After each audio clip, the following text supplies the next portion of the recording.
Good everyone, on today's video. Today we have a review on the Chi-He 5th Regiment. This is a premium tank available as part of the Japanese starter pack, but is also available on its own for, I believe, 850 Golden Eagles. This tank is one that I was kind of dreading to review, and I'm not saying that because it's a bad tank. I don't think it's bad, it's just outclassed, if I would use that term. This tank suffers from severe power creep, unlike the Crusader, the T126, the SDKFC 140, and the M3A1 Stuart. And there are quite a few factors for that reason. So, let's get into it. Starting us off, we are looking at the armor. The armor itself on paper seems pretty alright, which it is. The 50mm is pretty respectable, especially when you get a down tier. And of course, there is some trollish parts like the driver's hatch, the machine gun port, and the gun mantlet area is actually pretty dang trollish, with it being double layered in some areas.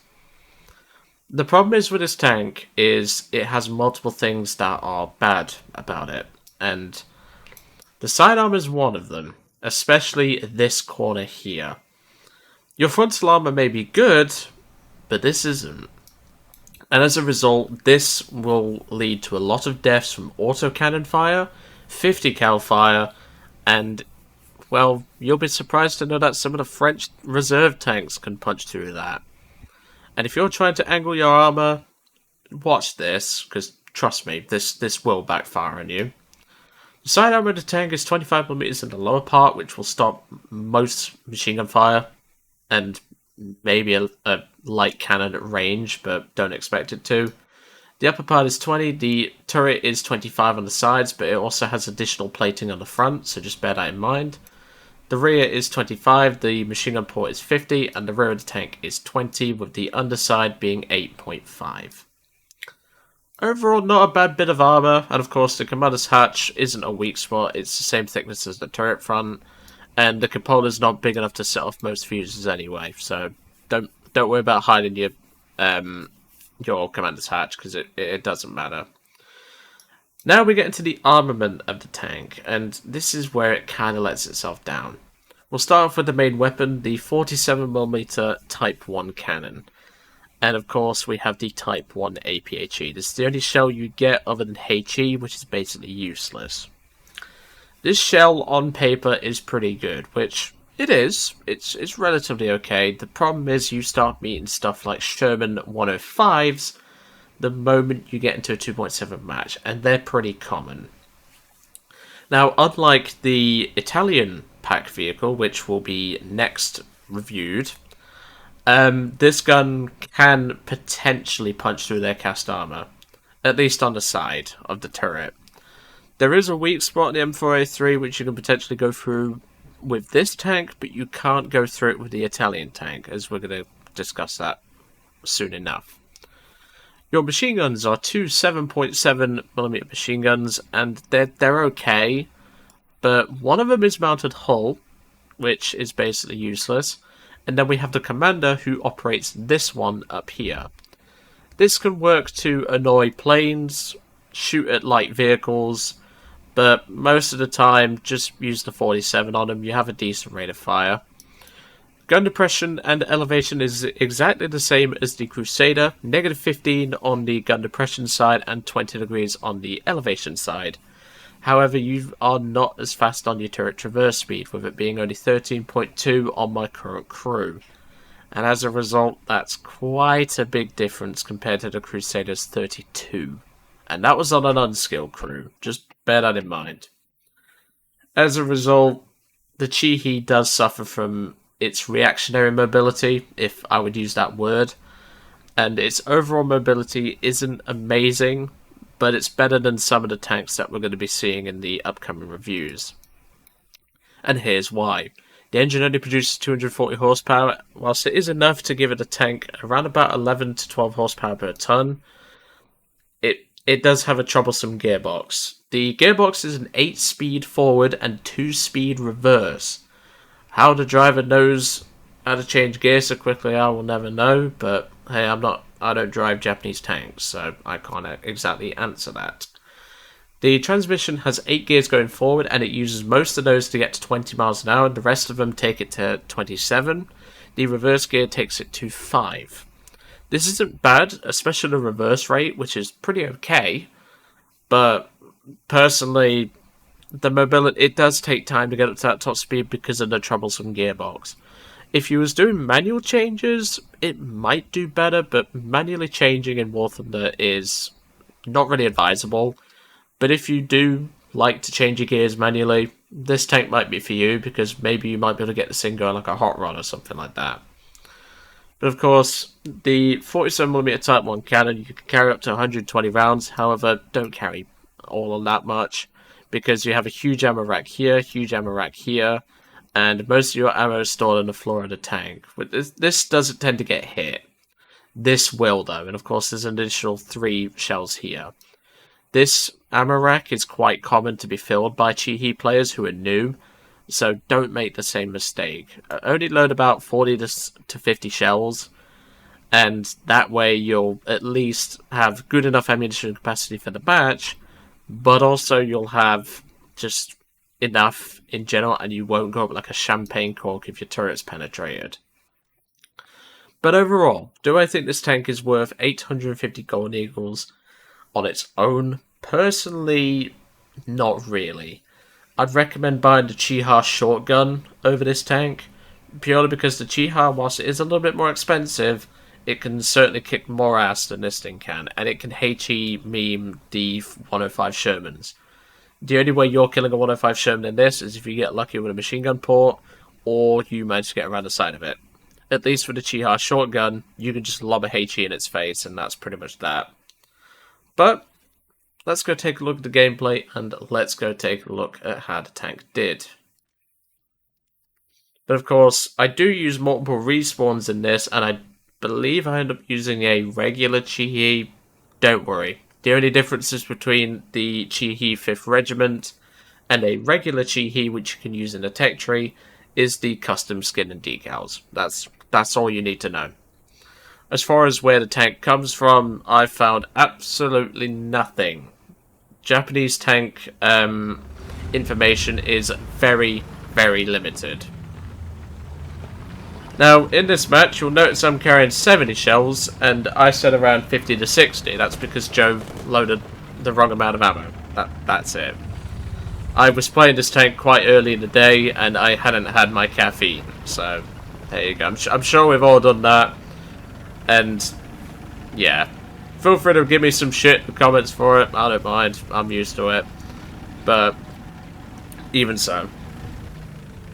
So, the tank itself gets up to speed relatively okay. I mean, it's not the worst accelerated medium tank I've ever driven, but the mobility, especially on the reactionary side, is just not that great, unfortunately. But the reload rate is quite decent, especially given that this has APHE. So there you can see my squad mate Harry, who's given me a hand when I was working on the reviews for these tanks. Well, trying to get footage, that is. And as a result, he's not going to have a very good match. Because Harry goes a little bit too far forward and runs into a squad of M5 Stewards. But for the moment, we don't have to worry about those just now, but we will do very shortly. So at this moment, I spot a 75mm gun motor carriage. I shoot him in the engine, and that, well, stops him from moving for a start, but as I'm trying to kill the vehicle, Harry starts calling out a target, and by the time I can respond, well, Harry's already dead.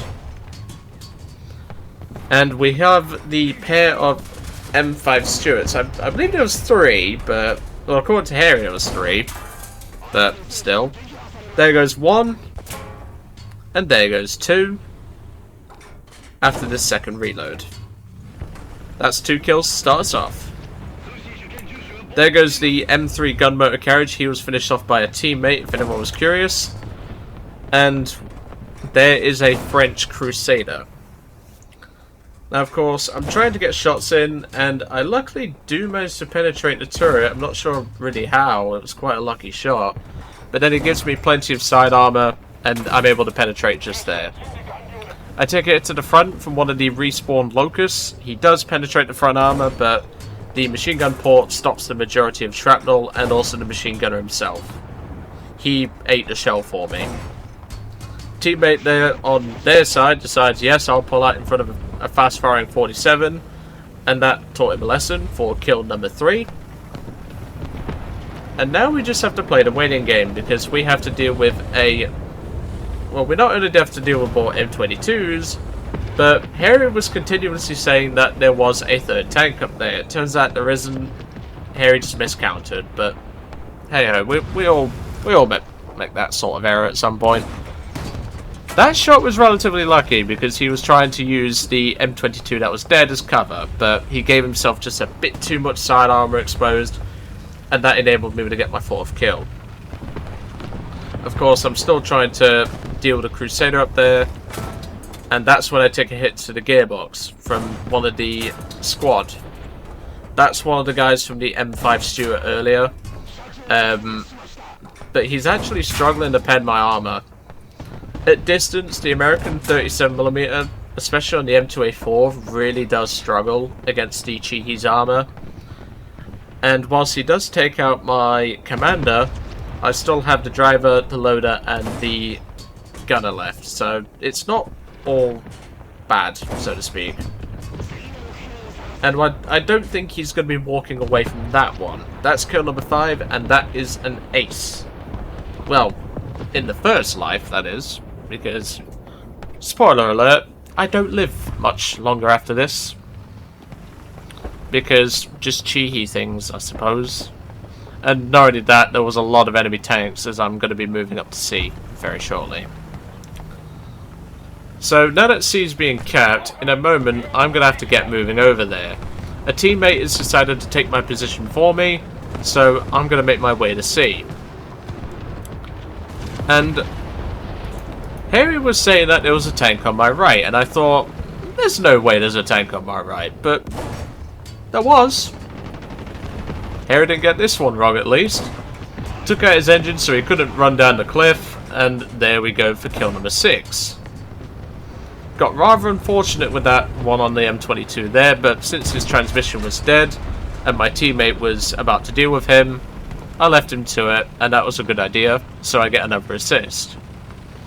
Moving up into the cap, I do spot a couple of enemy vehicles, so I decap the point, as my team is currently capping A, and I decided to go deal with the Sweetie boy. I went for an engine shot, but it was quite poorly aimed, if I do say so myself. That one takes out the machine gunner, not the driver. That one does take out the engine, and I'm able to slowly work over the SBJ FM43 thing. And there we go, kill number 7. Start getting strafed by a plane. I was about to fall off the cliff, and as I'm turning around to go and cap C, I get taken out from across the map by a IKV-72 who was hiding in the rocks. Never saw him, never had the chance to respond, so there you go. Just unfortunate, really. But don't worry, I have a second tank. That's why you have loads. That's why I'm kind of thankful for the battle pass. I get loads of backups, so really, really helps when you're trying to get reviews done. That's all I'm saying. So B is currently being captured, and I'm having to make my way over to the cap point because we're actually going to be losing C as well very shortly. And yeah, Harry reported that he was being shot through a rock, and he believes that Crusader was the culprit. He almost hit me, but luckily he didn't. Otherwise, this B point capture would have taken a lot longer, and we didn't need that at this moment in time. We needed this cap, because at the minute we're starting to lose A. And as a result, we do have to consider getting this cap ASAP. And there goes C as well. C is being capped. The IKV who sniped me from across the map is now dealt with, and now I can get on the cap to at least undo it. This is where, however, I'm going to have the problem of not just the Crusader, but also there's multiple enemy tanks on sea. But of course, I do want to get some cap going, because we do need this cap. But even so, we do need to get going as soon as possible with this cap. I think I do end up moving from the cap because, well, my teammate behind me is going to finish it, and I need to try and finish off these tanks up here. Of course, my teammate was capping, but then a plane rather rudely strafed him, so that wasn't particularly helpful. Now, the Stuart up there, I believe he spots me in a moment, and this is where we're going to have a bit of a tussle for a few minutes. Just me and this Stuart. I aimed that very poorly. This should have been a kill, but I don't know what was wrong with me this match. I was just aiming so freaking poorly. The Crusader from earlier shoots me in the engine, and he makes the mistake of going for the side of the turret with the without the cannon breach. He goes for the unarmored section, well, I should say the unimproved side of the tank of the turret, because he decided to shoot there, not sure why, and that enabled me to swing the turret around and shoot him in the face. That's kill number 9. However, I'm not going to last much longer. Not only is my engine dead, but I've got bombs dropping on my head, and, well, in a moment, Harry leaves the VC, and he goes off for, I believe, some lunch, because it was quite, well, it was lunchtime for him. Of course, I'm trying to fight back against the Stuart, but I just can't pen that gun mantlet. And, well, Cosmic Trapdoor was that pissed off with me, he decides to take a rather unusual approach to dealing with me. That being, he picks one of the worst CAS aircraft in the game, and pretty much makes it his mission to destroy me. How does he do that, you may ask? Well, you'll see in just a moment. He was that pissed off that I killed his French Crusader. He's not happy. And right as I cap the point and start getting a spare retard, well, here he comes.